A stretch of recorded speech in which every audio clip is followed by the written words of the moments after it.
Salam, haleluya. Saat ini kita akan mendengarkan kesaksian yang luar biasa, saudara, yang pasti akan memberkati kita sesuai dengan tema hari ini. Hati-hati. Saya mau menceritakan sedikit mengapa saya ambil tema hati-hati. Beberapa hari yang lalu, hari Senin, saya mendapatkan musibah, saudara. Kenapa? Karena orang di rumah saya baru saja dibegal, baru saja dirampok di mobil. Dan ini tidak terduga, saudara. Ketika dalam perjalanan pulang dari kantor jam 6 sore, di perempatan Cengkareng itu, kendaraan padat. Dan ketika lampu hijau, kendaraan berjalan pelan-pelan. Ada beberapa orang, laki perempuan, naik motor dan mencegat mobilnya, bahwa ban belakang itu goyang atau mungkin ban belakang itu kempes. Dia panik, dia nggak bisa ngomong lagi karena yang datang itu bukan 1-2 motor tapi 4-5 motor. Karena bayangkan banyak sekali yang ada di depan mobil. Dan apa yang terjadi? Dia minggir ke tepi sedikit. Dia buka kaca dan nggak sengaja buka pintu. Nah, waktu buka pintu, semua pintu terbuka, saudara. Dia nengok ke belakang, lihat ban sepertinya tidak ada apa-apa. Terus dia tutup lagi dan dia pergi. Gak jauh dari situ, dia pikir apa yang terjadi. Dan ketika sampai di rumah, dia telepon saya. Dia kasih tahu, tolong lihatin dong ban belakangnya. Apakah ban belakangnya memang benar-benar bengkok atau tidak pada posisinya atau kempes. Karena dia bilang ada orang yang kasih tahu sama dia. Terus ketika saya lihat ada apa-apa, saya coba lagi supaya maju mundur jalan sedikit. Saya lihat nggak apa-apa, banyak. Ketika saya buka pintu belakang, saya lihat tasnya hilang. Tas beserta dengan semua barang-barang berharga, ada KTP, ada kartu kredit, ada uang sedikit, atau saya nggak tahu jumlahnya, dan beberapa surat berharga yang sangat penting. Ini yang saya mau katakan, tidak ternilai harganya. Di situ dia kaget, di situ dia pikir, tidak menyangka bahwa ini semua akan terjadi. Saya berusaha menghiburnya, saya berusaha menguatkan, saya berusaha kasih tahu bahwa seharusnya dia tidak berhenti ketika ada orang yang katakan bahwa ada sesuatu dengan mobilnya. Karena ini ciri-ciri orang yang akan berlaku jahat, saudara.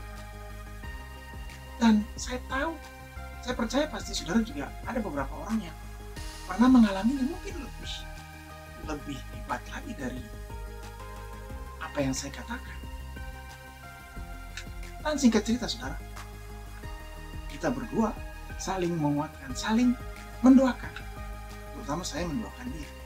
Saya katakan, Tuhan pasti punya rencana yang baik, pasti punya rencana yang luar biasa. Sebab Tuhan yang kita sebut Tuhan yang baik. Dia nangis, saudara. Dan ketika dia nangis itu, dia menyadari kesalahan. Dia tahu bahwa seharusnya dia tidak berhenti. Tapi bukan berhenti sampai situ saja, saudara. Besok harinya dia langsung izin, tepatnya hari Selasa kemarin. Nggak masuk kantor karena harus buat KTP baru, buat laporan ke bank, surat kehilangan, minta kartu debit baru, minta pengajuan surat pajak yang baru, dan kartu-kartu yang lain, saudara. Dan dibutuhkan waktu yang lama. Di situ kita berdoa. Kita berdoa dan kita minta Tuhan turun campur dan Tuhan perlancar semua. Supaya surat-suratnya segera dapat kita miliki lagi dan semuanya bisa berjalan dengan baik. Dan benar, saudara, Tuhan perlancar semuanya. Mulai dari polisi, mulai dari capil, pembuatan KTP baru, dan juga surat bank, surat BPJS, surat pajak, semuanya bisa diterbitkan lagi, saudara. Memang dibutuhkan 2 hari, dan hari ini, hari Rabu, semuanya selesai. Di situ yang saya lihat Tuhan turun, Tuhan memberkati, dan Tuhan memberikan jalan keluar. Karena setiap hari saya selalu menyatakan firman Tuhan kepada saudara, bagaimana cara untuk bersyukur, bagaimana cara untuk mengampuni, bagaimana cara untuk mengasihi orang, bahkan orang yang sudah berbuat jahat kepada kita. Dan ternyata itu terjadi, saudara, terjadi kepada saya. Dan ini saya mau katakan bahwa Tuhan menguji, Tuhan melihat sampai di mana kita bisa mempraktikkan firman Tuhan, sampai di mana kita bisa mengerti, bahkan sampai di mana kita bisa bersyukur. Ada beberapa hal yang indah yang saya ingin katakan kepada saudara. Mengapa kita harus bersyukur? Mengapa kita harus ingat Tuhan atas semua yang sudah terjadi? Yang pertama, karena Tuhan yang kita sembah Tuhan yang baik. Firman Tuhan berkata, bersyukurlah kepada Tuhan sebab Dia baik, bahwasanya untuk selama-lamanya kasih setianya. Tuhan yang kita sembah Tuhan yang baik. Dan Tuhan sadarkan saya bahwa Dia baik. Dia perlancar semua prosesnya. Bahkan semuanya kembali dengan luar biasa, saudara. Tuhan ingin buktikan bahwa semua yang terjadi ada di dalam rencana Tuhan, ada di dalam kasih Tuhan, ada di dalam kuasa Tuhan. Tuhan ingin kita dekat dan Tuhan ingin kita tenang. Yang kedua, Tuhan ingin kita tenang, kita sabar menghadapinya. Firman Tuhan berkata di Mazmur pasal 62 ayat 1 dan 2, hanya dekat Allah saja aku tenang, daripada nyala kekuatanku, gunung batu, kota bentengku, aku tidak akan goyah. Jadi dalam menghadapi semua masalah, pergumulan, apapun yang berat, tenang, sabar, kuasai diri, dan Tuhan akan memberikan kita jalan keluar. Sebab orang yang tenang, orang yang bisa sabar, adalah orang yang bisa meraih berkat Tuhan, orang yang bisa meraih anugerah Tuhan. Yang ketiga yang saya pelajari di sini, saudara, bagaimana kita bisa mengampuni? Bagaimana kita bisa mempraktikkan mengampuni? Mengampuni orang yang sudah bersalah, orang yang sudah berbuat jahat kepada kita. Firman Tuhan berkata, jangan balas yang jahat dengan yang jahat, tapi balaskanlah dengan kebaikan. Balaslah dengan kebaikan. Seperti menaruh bara api di atas kepalanya. Tuhan ingin saya mempraktikannya. Dan hari ini juga Tuhan ingin kita mempraktikannya, saudara. Karena di balik pengampunan ada kasih. Ada kasih yang luar biasa. Tuhan ingin kita mempraktikkan kasih. Tuhan ingin kita bukan sekedar ngomong, tapi melakukannya. Di akhir zaman ini akan banyak sekali tantangan, hambatan, bahkan kejadian-kejadian yang tidak pernah kita duga terjadi, saudara. Dan kita berkata kepada Tuhan, mengapa ini bisa terjadi? Mengapa ini terjadi kepada saya? Mengapa saya yang sudah dekat Tuhan bisa mengalami hal ini? Tuhan ingin kita percaya kepadanya, dan Tuhan ingin kita mengandalkannya dan tidak kehilangan. Ayub berkata, semua datang dari Tuhan. Tuhan yang memberi, Tuhan yang mengambil. Terpujilah nama Tuhan.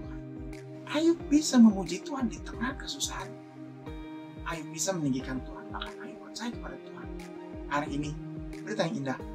Tuhan mau kita memuji Dia. Tuhan ingin kita menyembah. Tuhan ingin kita mengingat. Dan Tuhan ingin kita membuka mulut kita dan memanggil namanya.